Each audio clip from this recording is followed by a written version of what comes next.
Results వచ్చే ముందు రోజు రాత్రి పిల్లలకి నిద్ర పట్టదు, పేరెంట్స్కి నిద్ర పట్టదు. రిజల్ట్స్ ఏమొస్తాయోనని పేరెంట్స్కి టెన్షన్, రిజల్ట్స్లో తేడా వస్తే తల్లిదండ్రులు ఏమంటారో అని పిల్లలకి టెన్షన్. సో మీరు రిజల్ట్స్ ముందు రోజు చేయవలసిన పని, మీ పిల్లల్ని మీ దగ్గర పడుకోబెట్టుకోండి, వాళ్ళకి ఓదార్పునివ్వండి, వాళ్ళకు ఒక ధైర్యాన్ని ఇవ్వండి. నాన్న నీకు నేను తోడున్నానని ఒక్క మాట చెప్పండి.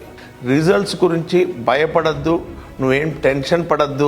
నీ రిజల్ట్స్ ఎలా వచ్చినా మేము నీకు తోడుగా ఉంటాము, మేము మీకు భరోసాగా ఉంటాము, నువ్వు మా కొడుకువిరా, నువ్వు మా కూతురురా అని ఒక్క మాట అనండి. అంతే, వాళ్ళు ప్రశాంతంగా పడుకుంటారు.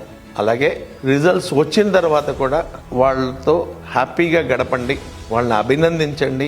ఒకవేళ ఊహించినంత మార్కులు రాకపోతే వాళ్ళని హగ్ చేసుకోండి, దగ్గర తీసుకోండి, ఒక ధైర్యం చెప్పండి. భవిష్యత్తులో మరెన్నో పరీక్షల్ని విజయవంతంగా ఎదుర్కొనే ధైర్యాన్ని వాళ్ళకి ఇవ్వండి.